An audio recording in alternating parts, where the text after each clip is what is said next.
युद्ध के बावजूद सोने के दामों में क्यों विस्फोट नहीं हुआ? क्योंकि युद्ध होता है, अनिश्चितता आती है तो सोने की कीमत बढ़ती है। यहां उल्टा हो रहा है। वॉर अगर लंबा खिंचा तो फिर सोने चांदी के दाम कहां जाएंगे, क्या होगा, यह सब बताऊं उससे पहले एक झलक देखिए। 28 फरवरी को जब ईरान युद्ध शुरू हुआ तब सबने सोचा था कि अब तो सोना चांदी के दाम फिर से रॉकेट बनेंगे, लेकिन यहां उल्टा हो रहा है, जिसने सबको हैरान कर दिया है। आप देखिए कि पिछले 3 दिनों में अगर आप देखेंगे गोल्ड का रेट, पिछले 3 दिन में गोल्ड का रेट अगर आप देखेंगे, गोल्ड उसकी कीमत ऑलमोस्ट 8,000 गिर गई है। और सिल्वर अगर आप देखिएगा, सिल्वर की कीमत पिछले 3 दिन में 26,000 रुपए। ये दोनों की आपको कीमत बता रहा हूं, दोनों गिरे जा रहे हैं बॉस।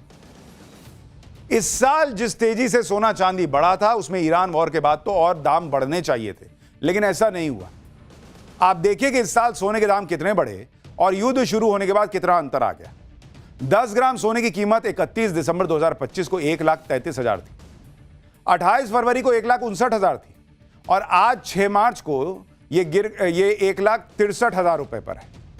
यानी इस साल सोने की कीमत 30,000 रुपए बढ़ी, जबकि ईरान अमेरिका जंग शुरू होने के बाद सोने की कीमत 4,000 रुपए ही बढ़ी।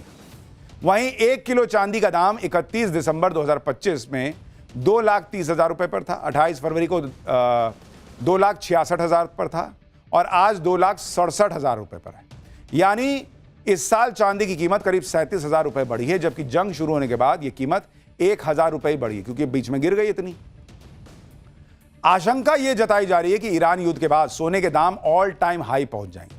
कुछ मार्केट एक्सपर्ट तर्क दे रहे थे, तर्क के साथ दावा कर रहे थे कि अगर युद्ध इसी तरह जारी रहता है तो भारत में सोने के दाम 2 लाख रुपए से भी ऊपर चले जाएंगे। जब भी कोई युद्ध होता है तो दुनिया के हालात बिगड़ते हैं और सोने चांदी के दाम भागते हैं। ईरान और इजराइल के बीच जंग की वजह से मिडिल ईस्ट के हालात पहले ही खराब हो रहे हैं। खासकर दुबई और सऊदी अरब जैसे देशों में व्यापार प्रभावित होना शुरू हो चुका है। भारत में आने वाला करीब 75% सोना मिडिल ईस्ट के इन्हीं देशों से आता है। अगर मिडिल ईस्ट से सप्लाई पर असर पड़ता है तो भारत में सोने की कीमत बढ़ सकती है। भारत दूसरे देशों से भी सोना खरीद सकता है, लेकिन मिडिल ईस्ट से सप्लाई ज्यादा है और रेट भी कम होते हैं।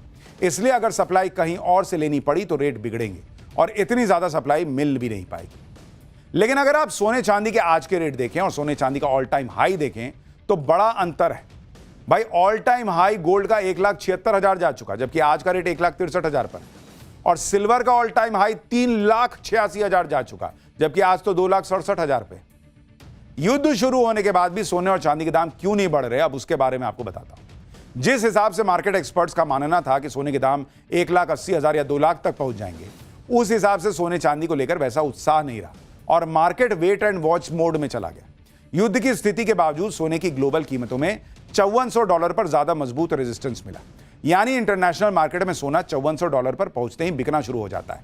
वहीं कुछ छोटे देश खुद को बचाने के लिए हथियार और गोला बारूद खरीदने के लिए भी सोना बेच रहे हैं। ऐसे ही एक देश के बारे में आपको बताता हूं जिसकी सरकार ने भर भर के सोना खरीदा था, लेकिन अब युद्ध वाला संकट सामने आ गया तो सोने को बेचकर हथियार खरीदने की तैयारी कर रहा है, और यह देश है पोलैंड। पोलैंड का केंद्रीय बैंक गोल्ड रिजर्व का कुछ हिस्सा बेचने की तैयारी कर रहा है। गोल्ड रिजर्व बेचकर पोलैंड करीब $13 अरब जुटाने की योजना बना रहा है, जबकि पोलैंड पिछले 2 साल में दुनिया का सबसे बड़ा गोल्ड खरीदार देश है। पोलैंड ने 2024 और 2025 में अपने रिजर्व में 100 टन से ज्यादा सोना जोड़ा था।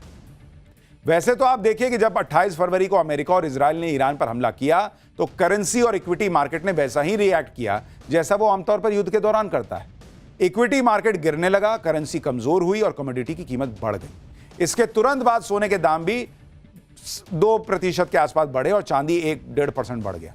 लेकिन यह उछाल उस जबरदस्त रैली से कम रही जिसका अंदाजा कई इन्वेस्टर्स लगा रहे थे। और ऐसा इसलिए हुआ क्योंकि युद्ध से पहले भी सोना लगातार बढ़ ही रहा था, जिससे सेंट्रल बैंक की खरीदारी और करेंसी की कमजोरी का सपोर्ट मिल रहा था। जब सोने की कीमतें बढ़ी तो ज्यादा ट्रेडर्स ने पहले ही जियोपॉलिटिकल रिस्क का अंदाजा लगा लिया था। फिर तेल ने इन्वेस्टर्स का ध्यान अपनी तरफ खींचना शुरू कर दिया। तेल में तेजी आने पर बहुत सारे इन्वेस्टर्स गोल्ड फ्यूचर्स से क्रूड फ्यूचर्स में चले गए, क्योंकि युद्ध में सोने के मुकाबले तेल की कीमतों पर सप्लाई में रुकावटों पर सीधा असर पड़ता। आप देखिए कि अकेले हॉर्मुज स्ट्रेट में दुनिया की लगभग 20% तेल सप्लाई है और युद्ध शुरू होने के बाद खाड़ी क्षेत्र में यह एक अहम चोक पॉइंट बन गया है, जिससे तेल की कीमतें बढ़ सकती हैं तो लोग वहां पैसा लगा रहे हैं। यानी सारा फोकस अभी कच्चे तेल पर है। कच्चे तेल के दाम कहां तक जाएंगे? अगर युद्ध चलता रहा तो क्या ये 150 के पार जाएगा, $150 के? लोग तो वार्निंग दे ही रहे हैं। सोने के दाम तो बढ़ नहीं रहे, लेकिन आप सोचिए कि जिस चांदी ने लोगों का भर भर कर रिटर्न दिया, उस चांदी पर से भी लोगों का भरोसा उठ गया। पिछले साल सोने के मुकाबले चांदी ने इन्वेस्टर्स को ज्यादा मालामाल किया था। चांदी ने 122% रिटर्न दिया, जबकि सोने ने 72%।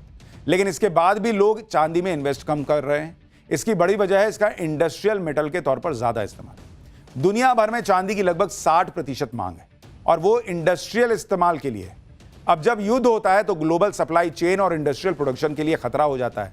ऐसे में इंडस्ट्रियल मंदी की वजह से चांदी की डिमांड में कमी आ सकती है और चांदी के दाम घट रहे हैं। भाई जब कुछ बनिएगा ही नहीं, बेचिएगा नहीं, कैसे बेचिएगा? युद्ध में कौन खरीदेगा, नहीं खरीदेगा? तो भाई उधर चांदी के दाम गिर गए, इधर सोने के गिर गए। और अभी फिलहाल कोई बहुत तूफानी बदलाव आएगा ऐसा एक्सपर्ट नहीं मानते। बाकी आप हमेशा निवेश अपनी सोच समझ के हिसाब से कीजिए। ट्रंप ने अपनी सनक में ईरान से जंग छेड़ी। ट्रंप का एक और बड़बुलापन देखिए कि खुद को ईरान से युद्ध करके हर तरफ फंसे हुए हैं। भारत को कह रहे हैं कि जाओ, तुमको परमिशन देता हूं कि तुम 30 दिन तक रूस से तेल खरीद लो। अरे बॉस ट्रंप, तुम हो कौन हमको परमिशन देने वाले जी? ये आदमी को पता नहीं उम्र हावी हो गई है, सनक हावी हो गई है। मैंने कहा था ना आपको कि इसको लगता है ये भर दुनिया पे राज कर रहा है। ये हमको परमिशन देंगे कि हमको क्या करना है, भारत को क्या करना है? अमेरिका कौन होता है ये कहने वाला कि भारत को रूस का तेल खरीदने की छूट दे रहा हूं 30 दिन की? अमेरिका और ट्रंप तो महीनों से लगे पड़े थे कि भारत रूस से तेल ना खरीदे, लेकिन भारत ने साफ कह दिया था कि भारत अपने हितों के लिए जहां से जरूरी होगा वहां से सस्ता तेल खरीदता रहेगा, मिलेगा तो।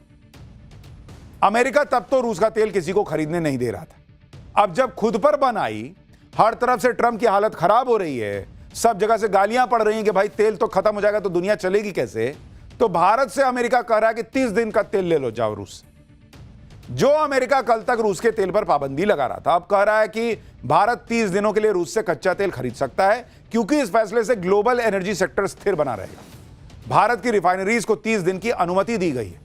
यह अनुमति उन टैंकरों के लिए है जो पहले से समुद्र में हैं। इस फैसले से रूस को बहुत ज्यादा आर्थिक फायदा नहीं होगा। अमेरिका ने भारत को अपना महत्वपूर्ण साझेदार बताया है। उम्मीद है कि भारत अमेरिका से तेल की खरीद बढ़ाएगा।